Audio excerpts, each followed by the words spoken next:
as we search the mysteries of UFOs, an area that is often overlooked is that of UFOs entering and emerging from water.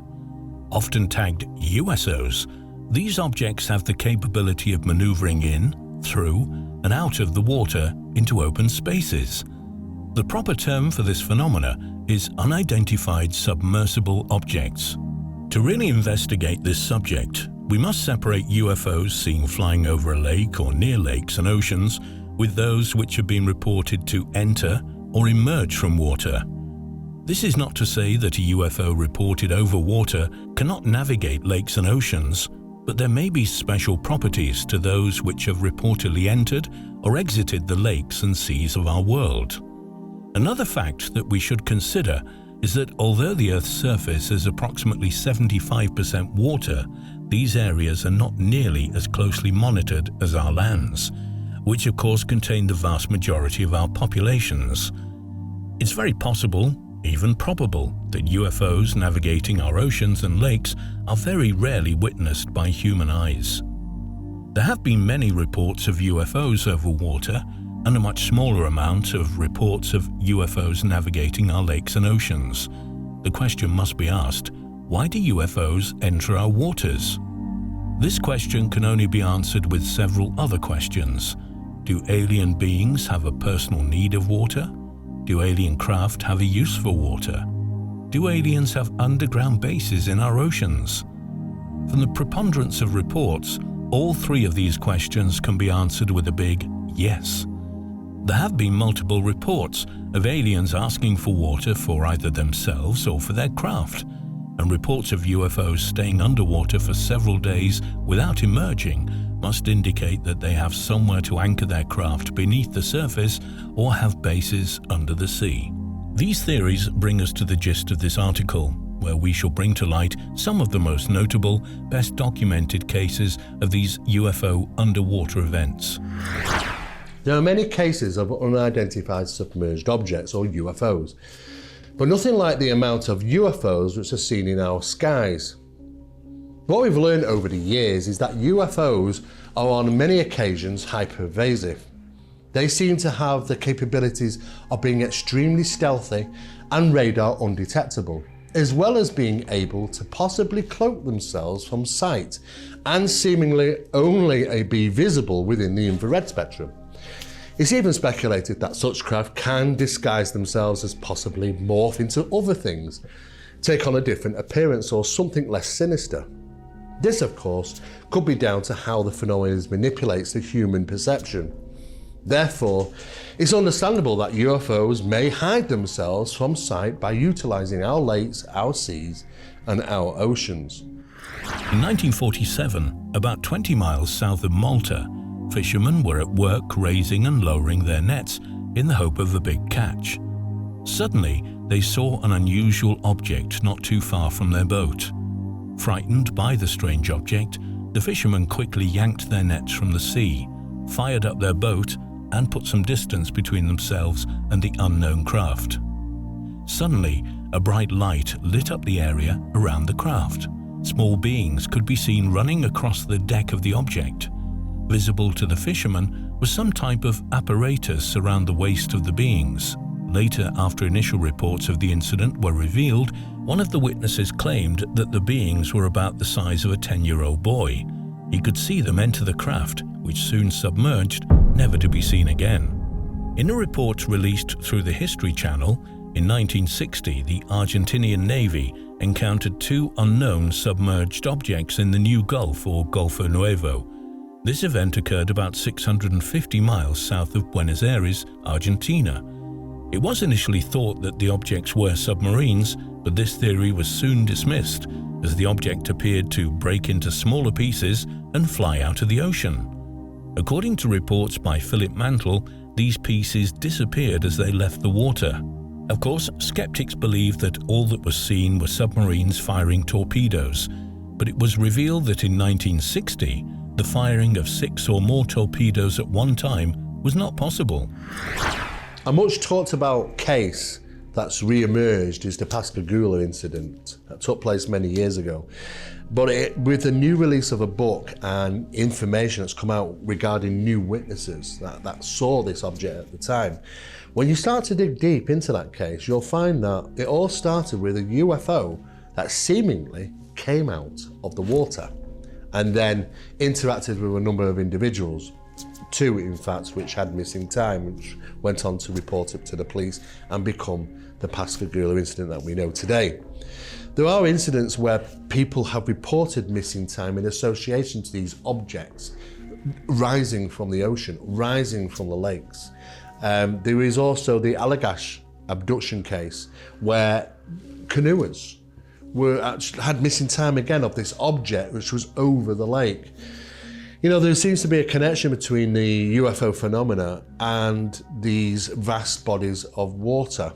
There's even reports that some UFOs even seemingly seem to suck up water. Are they utilising it in some way? We don't have all the answers, but there is plenty of photographic and video evidence out there of a connection between the phenomena and these bodies of water around the planet. We just don't know what that connection is. Are they hiding in plain sight beneath our waters? Have they been here for a long, long time? Or did they never leave? We have all these questions and not enough answers. One thing is for sure, that sightings of UFOs, sightings of unidentified submerged objects, continue to get reported year in and year out. In 1966, the USS Tiru left Pearl Harbor bound for Seattle, Washington during the Rose Festival. The submarine was set at a pier near downtown Seattle and toured by thousands of curious individuals. Unknown at this time was that the sub's trip to Seattle had been far from routine. While cruising on the water's surface one late afternoon, the port lookout reported a strange object at a range of 2 miles, bearing 315 degrees relative. The port lookout referred his contact to the starboard and OOD, Object-Orientated Design Lookouts. The 3 lookouts, using binoculars, were shocked to see a metallic craft larger than a football field drop from the clouds into the ocean. It was reported to tumble end over end, hit the water, and disappear among the water geysers and ocean. When starboard and OOD lookouts confirmed what they had seen, the port lookout related that initially he had seen the object go from the water up into the clouds. All 3 lookouts would soon see the object leave the ocean and join the clouds. During the same time period, radar reported a contact at the same range and bearing. Sonar was picking up strange echoes. The captain was called to the bridge. The captain, along with the chief quartermaster, arrived within minutes. Almost immediately, the unknown object fell from the clouds into the ocean once again. Soon, however, the Tiru moved out of visual contact with the object. The captain issued an order to all present: never discuss what they had seen under any circumstances. The captain went below and sent a radio message. The witnesses had seen a metallic craft decked out with machined parts. There appeared to be windows around its circumference. No noise was heard. The object was shaped like a saucer with a bowl inverted in the saucer, and it was huge. In 2015, a number of interesting UFO photographs were released. These black and white images were supposedly taken from the USS Tempang SSN 674 submarine in March of 1971. The images first appeared in a French paranormal magazine called Top Secret, I believe. And it was claimed that the photographs were taken whilst the submarine was travelling between Iceland and Norway, the Jan Mayen Islands in the Atlantic Ocean, and under the command of Admiral Dean Reynolds.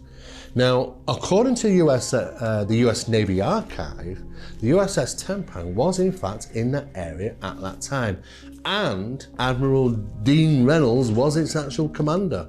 What's interesting is about these particular photographs is that they were taken in very close proximity to this object. Some of the images clearly show a huge object entering and leaving the ocean. No satisfactory explanation has ever come forward to explain these photographs. They remain a complete mystery. Should they represent a real UFO or USO, then they could be the best photographic evidence ever to surface to the public domain.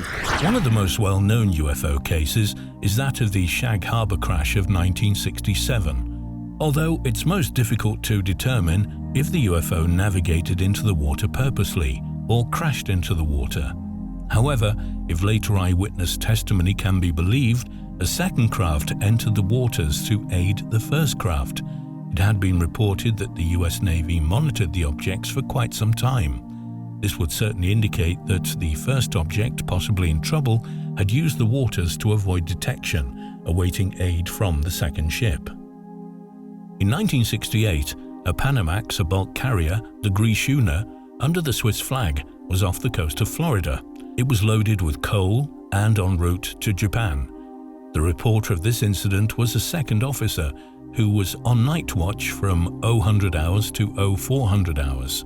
The Gree Schooner was in good weather and cruising at about 15 knots when our witness, who was watching the lights of Palm Beach, saw lights under the water's surface. The lights were about 10 to 15 meters deep and 30 to 40 meters distant. He could make out an object which looked like a plane without wings or tail. He could also see windows from which light glowed. He thought there were 10 to 12 windows. The USO was crossing the path of the Gree Schooner and moving about twice her speed, and it was soon under the ship's bow.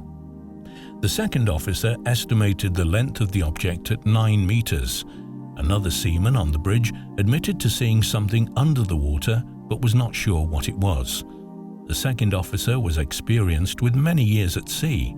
He'd seen about everything there was to see on the ocean, but this time he was baffled. His testimony is definite proof of the existence of USOs. It has often been said that we know more about the surface of our moon than we do of the deepest seas and oceans. Absolutely agree. For years, strange phenomena has been reported by people at sea, especially Navy personnel.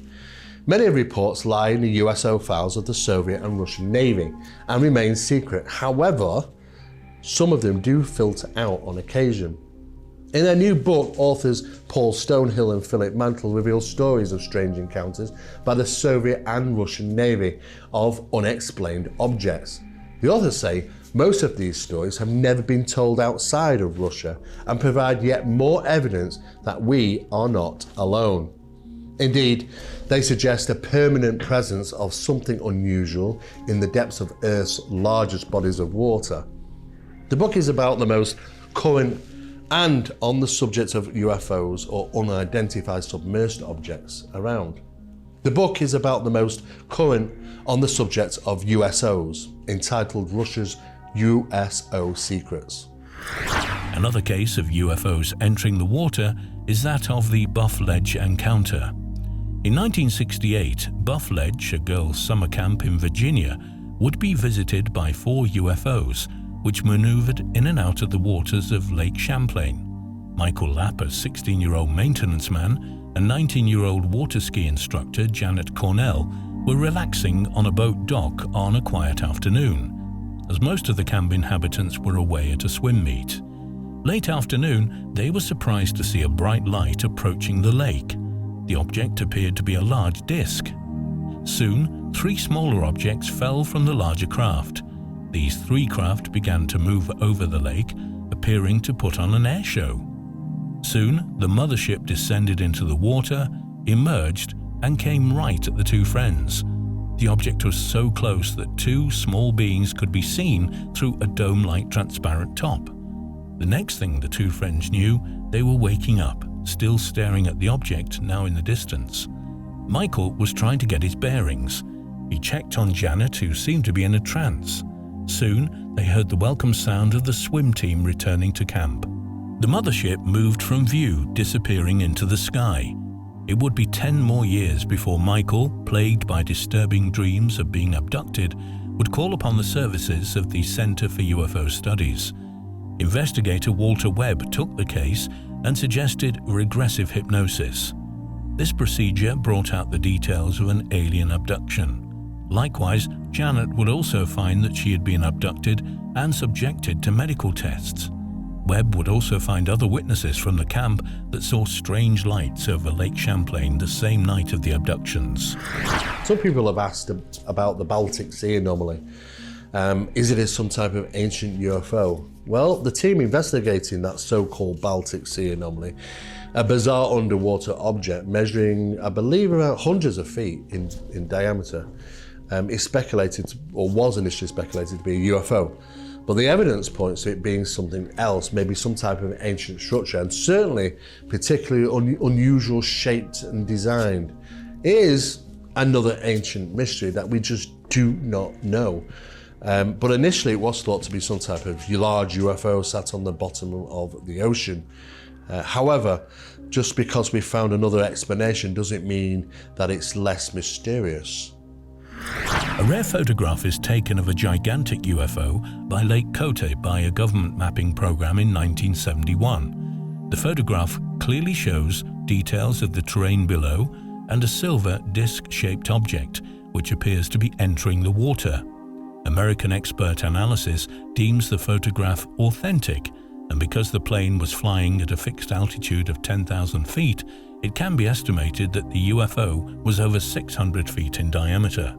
See more details of this case at UFO Photograph, Costa Rica, 1971. I do recall this particular photograph. It was certainly impressive. It was a Costa Rican National Geographic Institute which was taking aerial photographs of a location where they captured what looked to be a huge rising object coming out of a lake.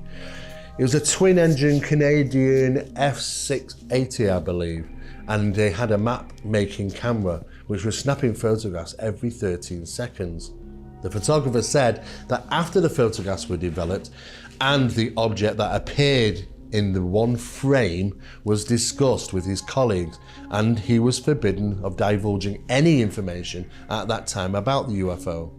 It wasn't until 8 years later when the photograph actually surfaced, featuring in a newspaper in Costa Rica. After it being eventually released, UFO researchers soon picked up on the information. For 2 weeks, the Norwegian Navy tracked a USO in the Sonjefjord, the world's second longest fjord.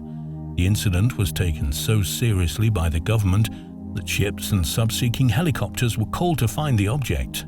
On November the 20th, the UFO was seen exiting the water and described as a massive, silent, cigar-shaped object. One ship actually opened fire on what was considered a hostile craft, but to no avail, as the USO simply dived into the waters. The unknown object also avoided depth charges. Finally, it was decided to block up the fjord and trap the object, but somehow it slipped away.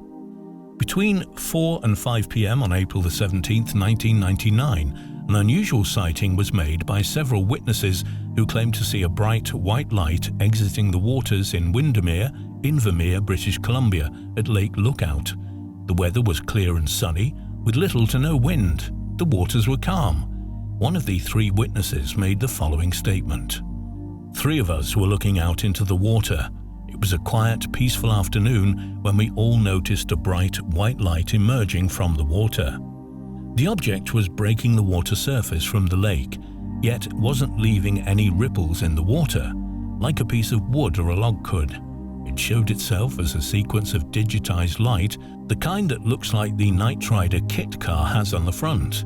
Instead, this computerized light was a bright white coloring. It appeared and disappeared, breaking the water surface 3 times before finally disappearing into the lake. This lasted for approximately 5 minutes. We had binoculars, so we were able to see the light close up, and to our amazement, it confirmed what we thought we'd seen.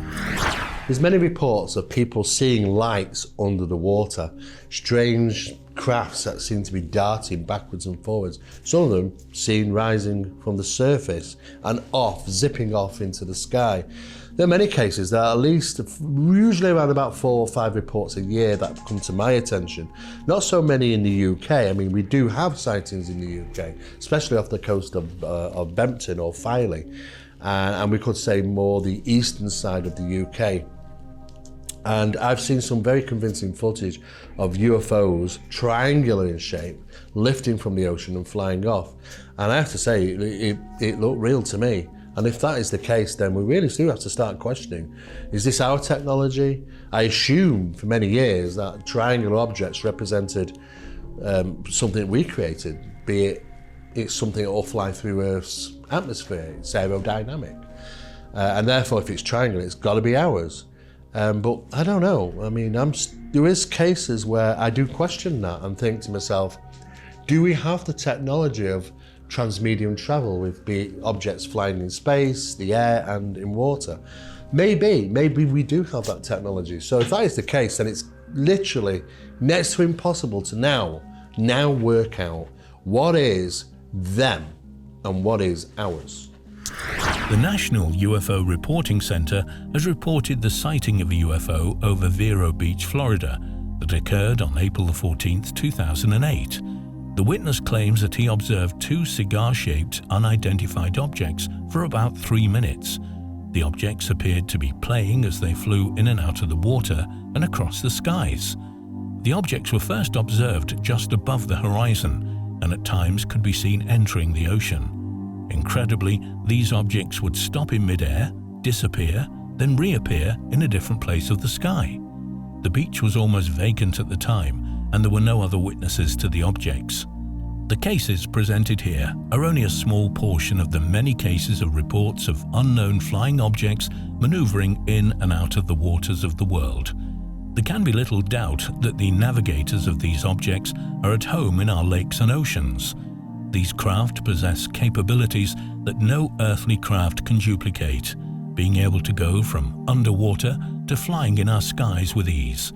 This would indicate an advanced technology. Underwater UFO bases, do they exist? Don't they exist? People are always asking those sort of questions. The problem is that there are speculations that such places do exist. I believe it's unlikely that we can't detect any of them, especially with today's incredible technology that we have. We have these underwater topographic satellite mapping technology now, which we can do from space, and they can pick up many things underwater. However, there are some anomalies that still we don't know what they are. One is is off 6 miles off the coast of Point Dumi in Malibu in California. I know some unusual structures there, we just don't know what they are on the seabed. Another is on the bottom of the Great Lakes in the US and the Santa Catalina Island, or the Channel should we say. That is also a location where these strange things underwater seem to really exist. There are common reports throughout those areas of UFO sightings as well, so they kind of go hand in hand with these unusual things underwater. It could be quite unnerving to think that these have always been here, or been here for a long time, observing us, out of sight, on the bottom of our oceans, places where we still don't seemingly have the technology to reach, not the deepest parts of our oceans anyway. Who knows what's down there? You know, anything could exist. And if that is the case, then how long have they been here and what are they doing here? Reports come through all the time of these locations where these said anomalies are on the bottom of the ocean, which have been scanned by satellites from space and associated to the UFO sightings in that area.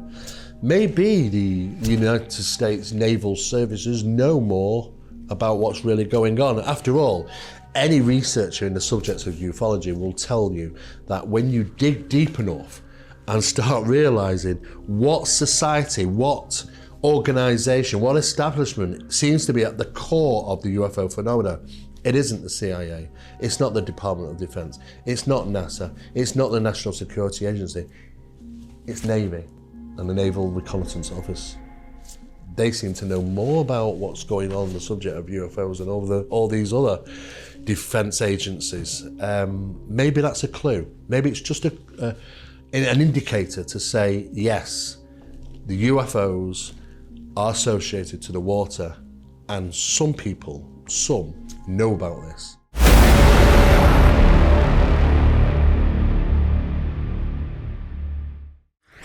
When discussing strange locations and disappearances, many immediately think of the Bermuda Triangle. However, such mysterious areas of oceans, as well as seas and lakes, are much more common than what you might think.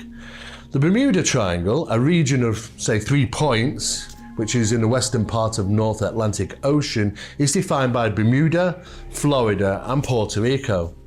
Has a long-standing reputation for mysterious swallowings of boats, ships and even aeroplanes.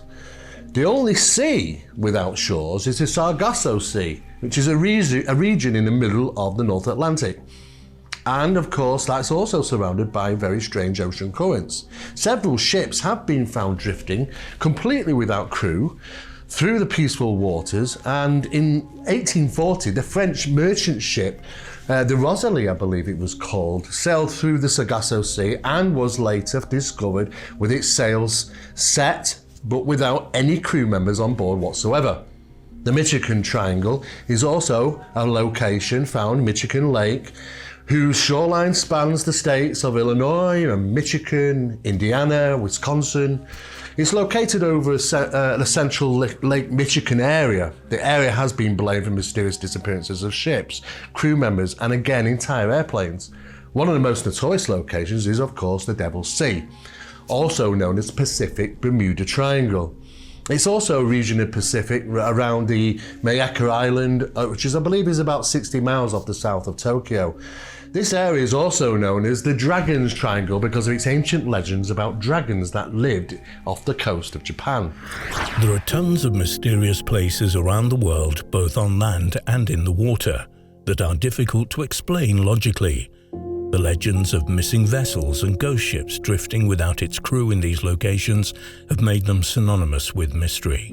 Though the notorious Bermuda Triangle tops the list of most mysterious places on this planet, a number of other locations also remain mysterious as much as the former. The Devil's Sea, also known as the Dragon's Triangle, is one of such sailors' nightmares in the waters around the world. Located near to the Japanese coast in the Pacific Ocean, the Devil's Sea, Mano-umi in Japanese, is one of the 12 vile vortices located around the Earth. Vile vortices are those areas where the pull of the planet's electromagnetic waves is stronger than anywhere else. As the title indicates, the Dragon's Triangle extends as a triangle between Japan and the islands of Bonin, including a major portion of the Philippine Sea.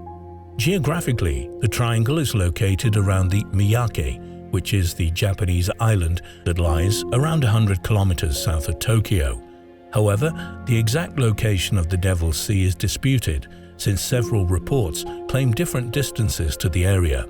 Some reports state that it's 110 kilometers far from Japan's east coast region, while another claims that it's located near Iwo Jima, a Japanese volcano island which is almost 1,200 kilometers from the Japanese coast. Since the Devil's Sea is not officially included on a map, the actual size and the perimeter of the notorious waters remains unknown. The area has also been called the Pacific Bermuda Triangle, denoting its position that is precisely opposite to the Bermuda Triangle and the similarities in the paranormal phenomena of the area. A vile vortex is any of 12 purported particular graphic areas arranged in a pattern around Earth. The term was coined by Ivan T. Sanderson, I believe, who catalogued them as sites of unexplained disappearances and other mysterious phenomena. The idea has been taken up by other fringe writers who have argued that the vortices are linked to subtle matter energy, so like ley lines in a sense of speaking, or electromagnetic anomalies. These 12 vile vortices are said to exist in the Bermuda Triangle, in the location of the Algerian megaliths in south, I think that's in Timbuktu. There's the Indus Valley in Pakistan, the Hamakulia, I believe, volcano in Hawaii, the Wharton Basin in Easter Island, east of Rio de Janeiro, the Loyalty Islands, the North Pole, and of course the South Atlantic Anomaly, and of course Devil's Triangle. Such an infamous reputation for this oceanic area has not been gained recently, but has existed for decades and even centuries, if some records are to be believed. The area has been in the news for several decades for unexplained incidents of vanishing ships. According to the legends, the waters of the triangle are notorious for making even the strongest vessels disappear, along with the crew aboard. It's said that the conqueror Kublai Khan The fifth great Khan of the Mongol Empire and the grandson of Genghis Khan, had tried to make inroads into Japan in 1274 and 1281 AD. However, on both attempts, he failed to invade the country after losing his vessels and 40,000 crew members in this triangular area, reportedly due to typhoons. As Kublai Khan and his army abandoned the plan to invade Japan, the Japanese believed that it's the god who sent the typhoons to save them from enemies. Later, strengthening the truth behind the legend, divers and marine archaeologists have found the remains of the Mongol fleets from the region. In the later century, especially in the 1940s and 50s, a number of fishing vessels and over 5 military vessels mysteriously disappeared whilst in the Dragon's Triangle. So as a result, Japan sent a research ship named the Kayomaru, I believe it was called, in 1952 to investigate the whereabouts of the missing vessels. However, just like the Martin Marier that went out to look for Flight 19 over Bermuda Triangle, the research vessel, with 31 crew members aboard, also met the very same fate. There are rumours of an undersea UFO base, and there have been encounters with UFOs and sightings of USOs.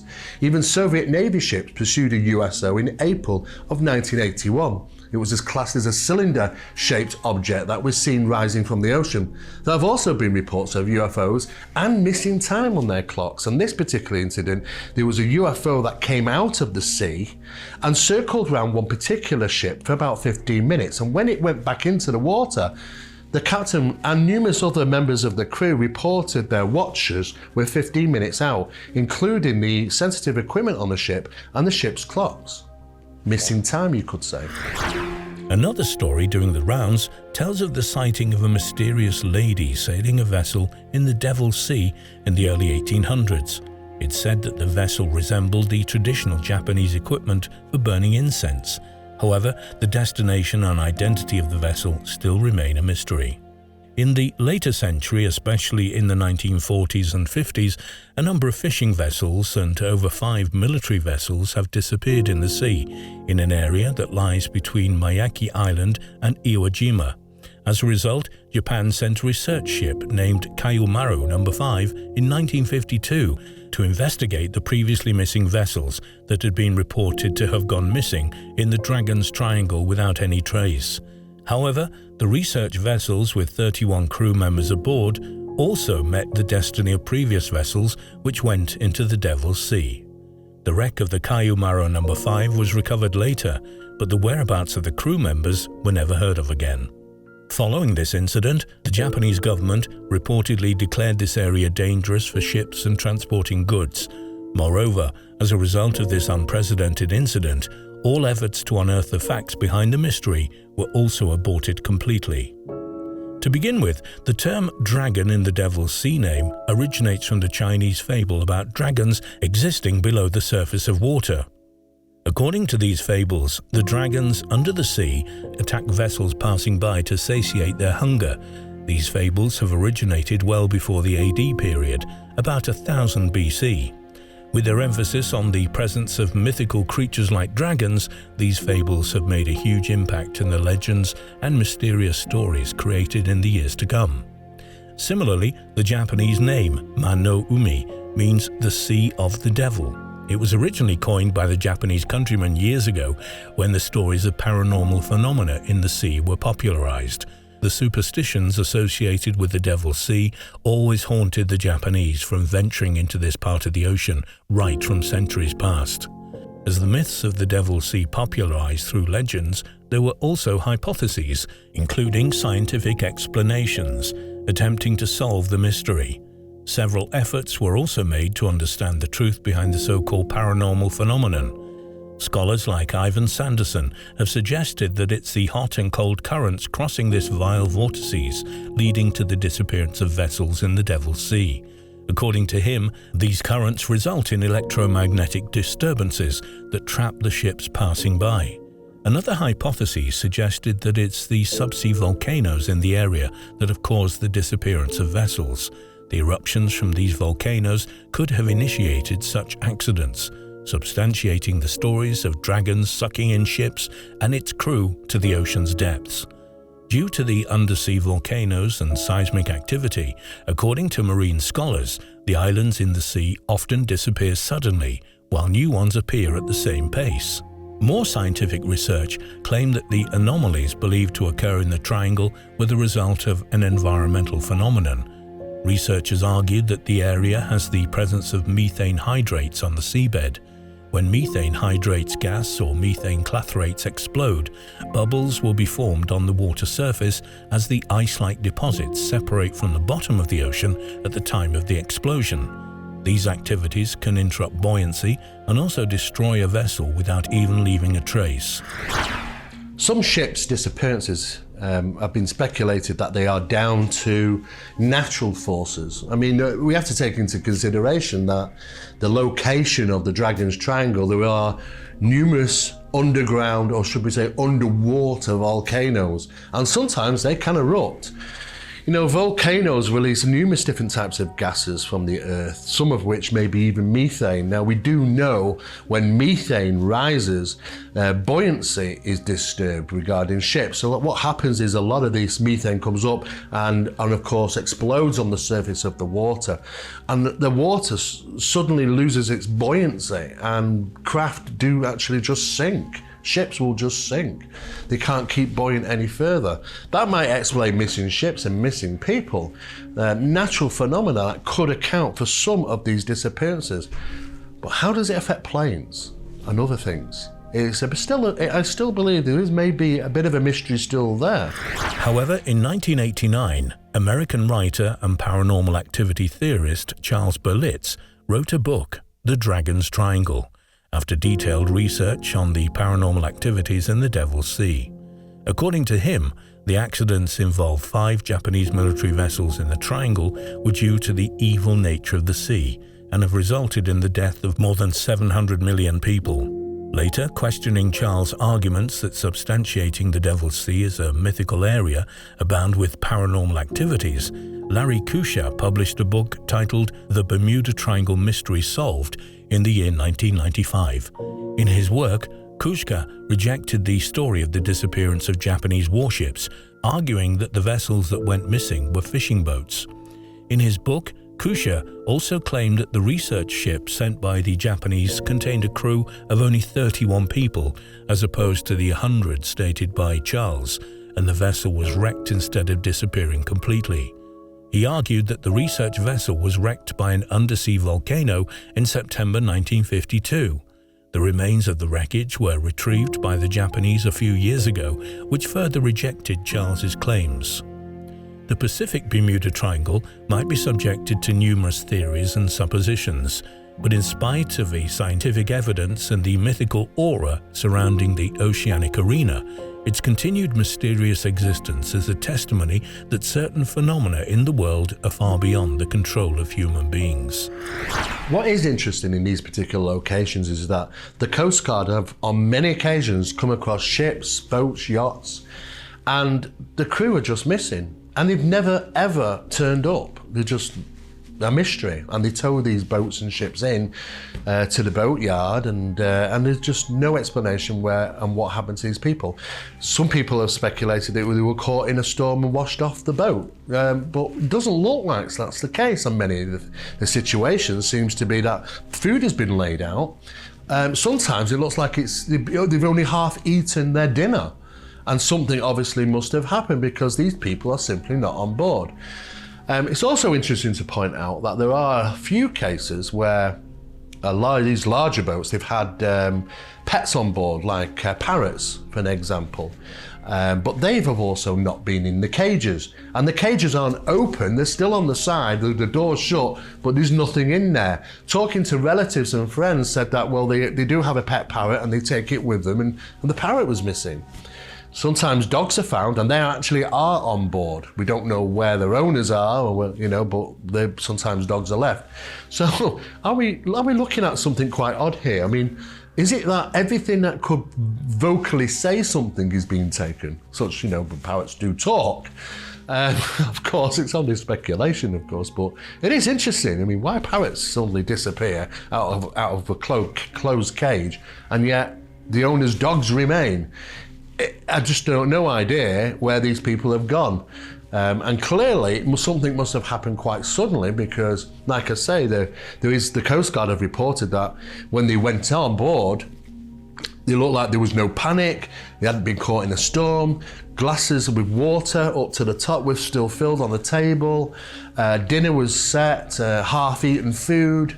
Whatever happened, something came abruptly, and these people were never seen again.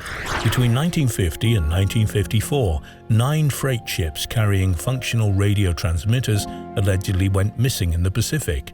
The exact number, location, and type of ship depends on who you ask. The weather was calm, and there were no documented hazards. But only one of the ships was known to have made a distress call. According to the legend, the lack of bodies or wreckage caused the Japanese government to fear that stretch of the ocean and assume something was amiss. They sent out a team of scientists to investigate, but that ship, the Kaio Maru, met a troubling fate of its own. Larry Kusha concludes in his book that based on correspondence from Japanese science and naval researchers, this well-built and well-equipped ship was demolished by a volcano or tidal wave. Volcanic activity under the sea wasn't unheard of, but this was something new. Many writers have said that they referred to it as Mano Yumi, or Sea of the Devil. Before Kusha's work, prominent linguist Charles Berlitz wrote several books about this subject, in which he offered extensive but implausible speculations, pointing to non-earthly phenomena. Despite Kusha's debunking efforts, Berlitz's sensational theories were hugely popular, and his work has sold millions of copies worldwide. His name remains synonymous with conversations surrounding the mystery of the Devil's Sea. According to Kusha's book, information about the Devil's Sea originally came from 4 news clippings from the New York Times. The report from September 30th, 1952, indicates that a 60-ton ship named Toshimaru disappeared in the same stretch of sea as the Kaio Maru. A second Japanese vessel may have been swallowed up by the volcanic explosions, tidal waves last week, Mayawan Reef, 200 miles south of here, maritime authorities said today, the article states. Equally mysterious, there were no reports about the Toshimaru or the Devil's Sea itself for 20 years after that. There are theories that there's these electrogravitational anomalies that are taking place on both sides of the planet, be it the Bermuda Triangle is exactly on one side of the Earth, and opposite is the Dragon's Triangle. And of course, could be some type of strange physics taking place between them, just as there are anomalies at the South Pole and alleged anomalies at the North Pole, and disappearances as well.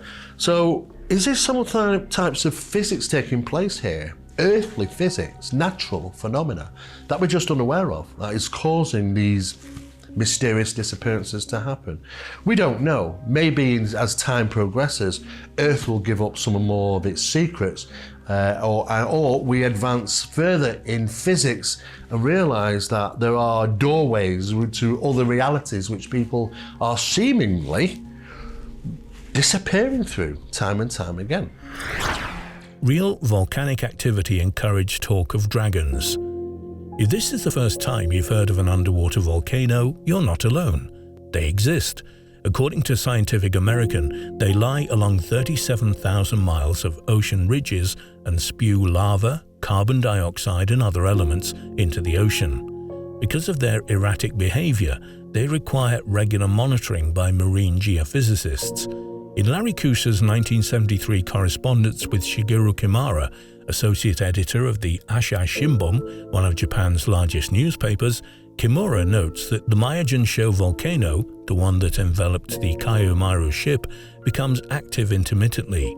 The existence of these volcanoes is often mentioned, along with ancient folklore that describes mythical creatures lurking under the sea, transforming calm waters into intolerably rough ones, and sucking unassuming ships down into their lair.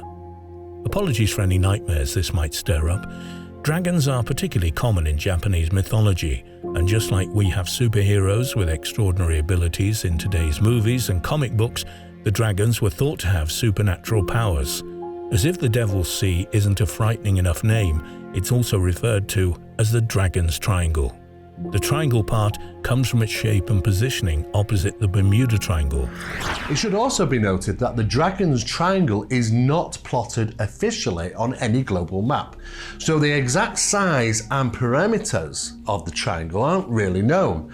Though there are some scientific reasons provided, people still believe that there are some strange forces beyond science and laws of nature that are acting in this location, which is also known as the Devil's Sea. Others believe UFOs and USOs are basically to blame. Some have even suggested portals and doorways to other worlds.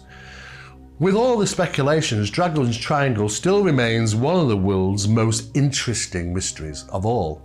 One that is unlikely to give up its secret anytime soon. A radio signal but no relief. In Yomiuri Shimbun, a Japanese newspaper article that Kusha cites from January the 14th, 1955, a 144-ton survey ship called the Shiumaru was reported missing in the same ideal weather conditions as the previous disappearances. This ship was supposedly well equipped and carried a fairly large crew, so its unknown status was troubling. The article mentions a possible explanation for the frequency of ship disappearances, a rumor that it may be some kind of unknown power connected to the atomic age. Are they suggesting some kind of nuclear interference? Of course, such an outlandish theory has never been backed up.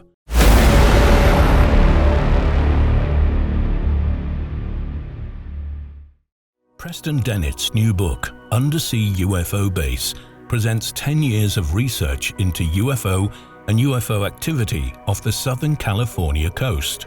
Preston delivers a fascinating book covering many incidents where UFOs have been seen entering and leaving the Pacific Ocean, as well as a strange underwater craft scene. For over 100 years, strange activity has been occurring off the southern coast of California, even to current times.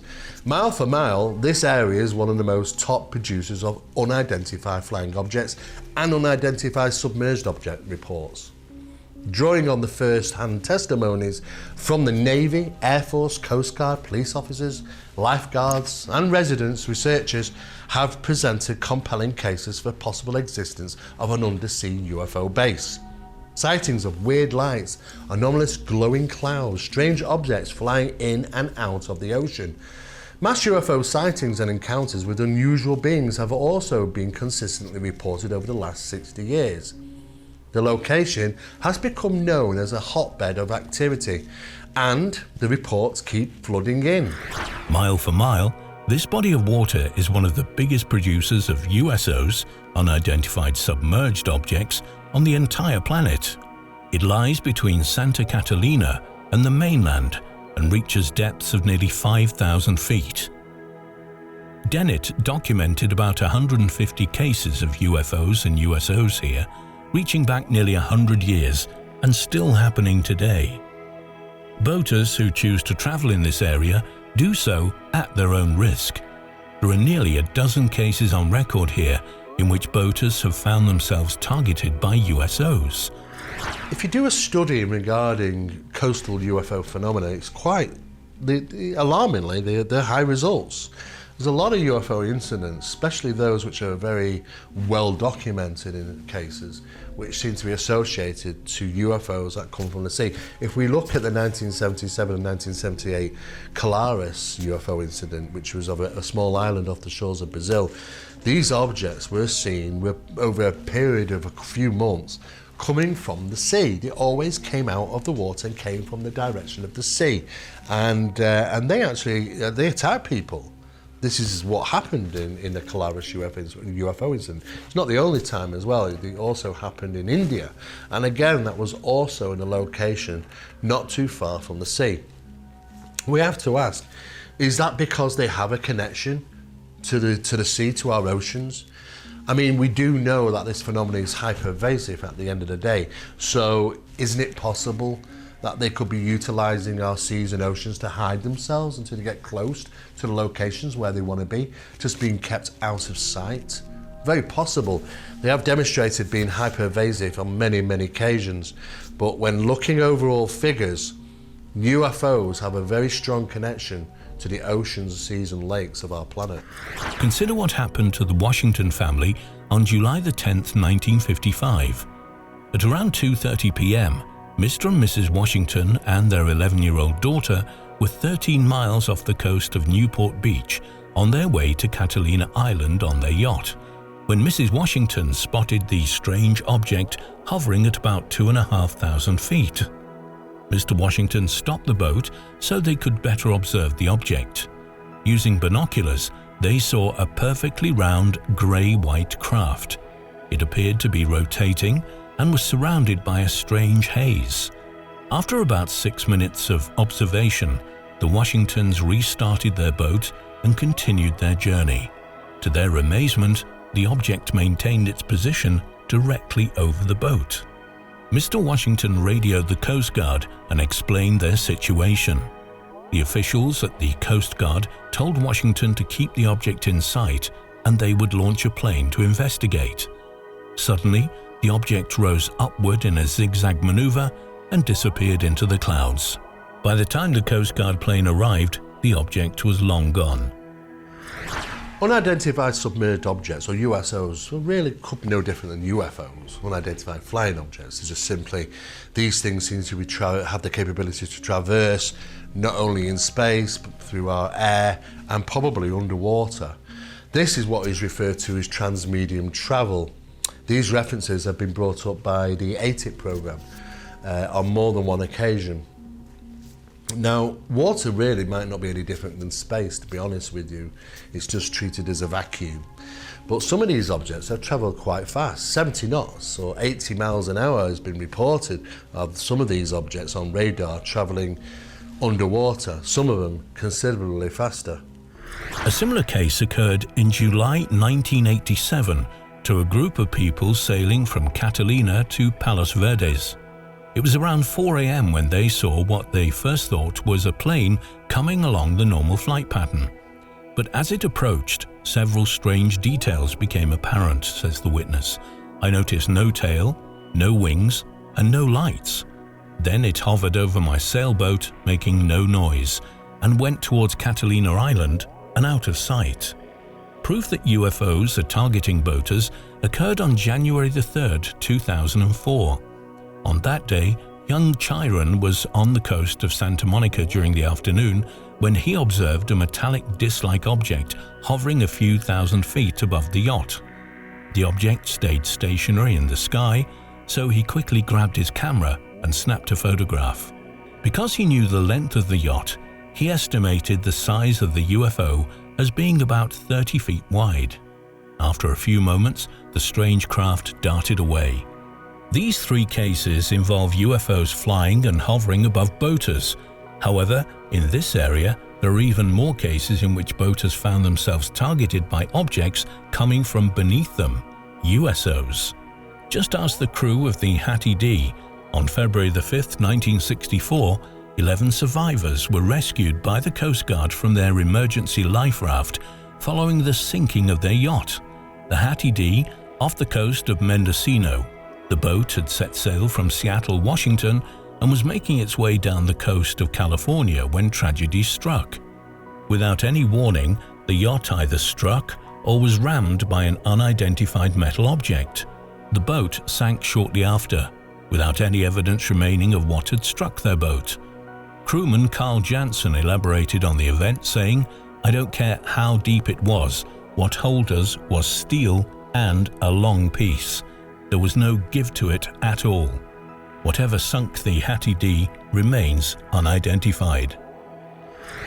Just as UFO encounters date back considerable time, so do USO encounters. One of my favourites is the diary logs of the Kon-Tiki expedition in 1947, which was considered to be some type of large log raft crossing vast distances of the ocean to get to Polynesia, I believe. These logs describe the sightings of sometimes of faint illuminations down on the water, sometimes round, oval or even triangular, which would suddenly split into two. 3 of these strange lights were wandering round in slow circles underneath the craft apparently, and had been described as at around about 5 fathoms in length, pretty large. The crew would watch phosphorescent eyes drifting on the surface of the water on dark nights. The diary logs also describe a sighting of something like a big wheel coming up from the water and rotating in the air. Some of these sightings lasted up to 4 hours, and occasionally the sea was seen to boil and bubble. A classic case of a UFO targeting a boater occurred sometime in the 1980s. An anonymous gentleman, a senior electronics engineer, sailing on a foggy day between Santa Barbara Island and Santa Cruz Island, observed a fluorescent green-colored light ahead of him in the mist. Thinking it was another ship using bright lights to navigate the fog, he stopped and waited for it to pass. As it approached, however, he was still unable to distinguish any detail. When it was a quarter of a mile away and heading directly towards him, the witness discovered why. Says the witness, "I finally realized that this dumb thing was underwater. I'm guessing it was, I don't know, maybe 300 feet in diameter, but I couldn't get any vertical dimension on it because it was under me in the water. It literally passed directly underneath me." The witness was sailing a fully equipped 38-foot sailboat. As the object passed beneath him, he took several readings from the depth sounder, determining that the object was about 100 feet deep. At this point, both depth sounders quit functioning. The witness checked his compasses. As he says, all three of them were slowly rotating and I wasn't. I tried calling the Coast Guard and the radio was dead. The object moved away and disappeared, leaving the witness badly frightened. A later check on his equipment revealed that all the compass mountings were broken. Says the witness of the incident, "It was weird. I was just too goddamn petrified to move." It happens in case after case. When witnesses see a USO, they realize it is directly beneath their boat. In July of 1988, a man was making a night crossing to Catalina Island. He was aiming for 2 harbors, but when he reached the island, he realized he had gone too far east. He turned west and traveled along the Catalina coast towards 2 harbors. Says the witness, "All of a sudden, the ocean lit up like a built-in pool about 100 yards on both sides of me. Now, I'm a night scuba diver and know how light goes underwater. This was different. The light was in a perfect square. Besides the ocean lighting up right under my boat, the sighting seemed to be very brief. It lasted only about 15 seconds, but when I reached 2 harbors, it seemed like I'd lost 2 hours. It was very late. I never thought much about the time then." The witness says he never saw any actual object, just white light in the shape of a square. At the time, he had never heard of USOs. It wasn't until he heard other similar reports he realized he had seen one himself. While the Santa Catalina Channel is extremely active with USO reports, DENNET also received reports of USOs from across the world, most of which involved boaters who found themselves of extreme interest to USOs. One such case comes from a gentleman called Dean Sanders. Says Dean, "In August of 1984, after completing a month-long cruise in the Abacos Islands of the Bahamas, we were on our 30-foot sailboat sailing from Walker Key, Bahamas to Jacksonville, Florida. We were about 90 miles off Daytona, Florida. We were on a course of 310 degrees at about 3 knots. At about 1 a.m., I noticed a green-colored beam of light sweeping the water under the boat from right to left. This was followed by another and another sweep of light under the water at regular intervals. This went on for a while, and the beams kept sweeping under the boat. As the time went on, the beams grew stronger and more well-defined. About 15 minutes after we first noticed the light beams in the water, a large green object passed directly under our boat of about 300 degrees. The object was round, about 100 to 150 feet in diameter, and had spokes of green light radiating from it, rotating counterclockwise, and bright lights around the mid-diameter. After the object passed under the boat, we saw the beams of light, now sweeping from left to right, for at least 20 minutes before we could no longer make them out. There is no way I can tell you what we saw, but it was real. I have seen submarines, and I can tell you this was not a sub. Dean said that it was as if the object had aimed for his boat, heading right underneath it. It came in at a slight angle, travelling about 15 knots, 3 times their own speed. By the laws of chance, says Dean, for it to go directly under my boat is pretty thin. I feel like it came by to take a look. Another gentleman who contacted Dennett after hearing about his research was very reluctant to share his story, but finally felt compelled to do so, only on the condition of complete anonymity. I am loath to contact you, he writes, but I've been waiting for more information on USOs, and you seem to fill the gap a bit. There is not a lot out there. Rich Baker is a certified research diver, Nitrox certified with basic scuba and advanced open water. He is also a licensed US Coast Guard captain. In 2004, Baker and 2 other men were on a decommissioned 65-foot Navy boat equipped with military-grade sonar equipment, though the sonar was no longer functional. The boat had formerly been used by the Navy for submarine warfare testing. The men had just survived a terrible storm during which they very nearly lost the boat and possibly their lives. Immediately following the storm, they were coming into the Dominican Republic, Haiti area. It was nighttime and they were heading close to the shore to find shelter. Baker was on watch. Suddenly, his eye was drawn towards a small luminescent ring under the water, approaching his boat. It glowed bright-eyed green and was moving directly toward him. Suddenly, there was another one, and then another. The other witnesses rushed to look as more rings of light appeared. Baker saw now that they were larger than he thought. Some were closer and brighter, others were deeper and appeared smaller and dimmer. Some were only 10 feet deep, others appeared to be as deep as 100 feet. There may have been more, but were not visible in the deeper waters. They approached directly beneath the boat and pulsed on and off in seemingly random patterns. Baker and the other men were shocked. They wondered what kind of strange sea creatures these could be. They didn't appear to be jellyfish. On the contrary, they appeared to be artificial. All the donuts of light seemed to be identical, though at different depths. It was hard to tell if they were moving or were just blinking on and off. They were only visible near the vessel. As they moved towards the bay, it was like being in a minefield as the strange objects flashed on and off. Most alarming was the way the objects seemed to target only their boat and the area around it. As they moved into anchor, the objects continued to light up around them.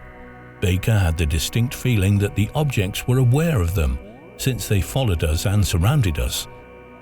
We've now examined 8 cases in which boaters have been targeted by UFOs and USOs. All of these cases follow the same exact pattern. For some reason, UFOs and USOs are very attracted to boats. While at sea, boaters have to be aware of many things: wind and waves, regulations and safety. Of other boaters, not to mention the wildlife. There is now one more thing to add to the list: USOs. When studying the subject of underwater UFOs, or USOs, as they're better commonly known, there are literally thousands all over the world, many reported incidents. Documented reports from police officers, naval personnel, fishermen, the military, the Coast Guard, and of course, ocean commuters. However, old documents found in Ireland's public records also describe strange incidents that date back to the 1800s. One such report reads, "One evening long ago in harvest time, a strange thing was seen coming, flying through the air. It was like a train and was loaded with white people. When this strange train came to the lake, it dropped all at once onto the lake and was sending steam up into the air. After a while, it dropped into the fort and was never seen again." Now, a number of things to point out here. The first thing is that the object was described as looking like a train, possibly cylindrical shaped with the bank of windows. Things like that have been reported many times. Number 2, it was a strange statement to say the craft was full of white people. During the mid-1800s, there were very little black people in Ireland, so why did the witness emphasise on the word white people? Who or what were these white figures he was seeing? Number 3. The craft made a controlled landing into the fort, which was an old name for a lake. Steam came off the craft, as if it was in contact with the water and it was very hot. And then it quickly sank beneath the water, never to be seen again. Just as documented incidents of ghost rockets over Sweden in 1946, similar craft were seen and photographed descending into lakes. Steam was also seen and heard coming from these craft as they touched the water. Military officers occasionally attended these scenes. They were called out and they carried out investigations, sending divers into the water and even dredging the whole lakes, which actually revealed nothing. Wherever this craft was, landed on the water and sank beneath, must have travelled off in different locations away from that area. More modern day sightings still occur on an alarming scale of this very same nature. Things descending onto lakes and water, disappearing underneath and never to be seen again.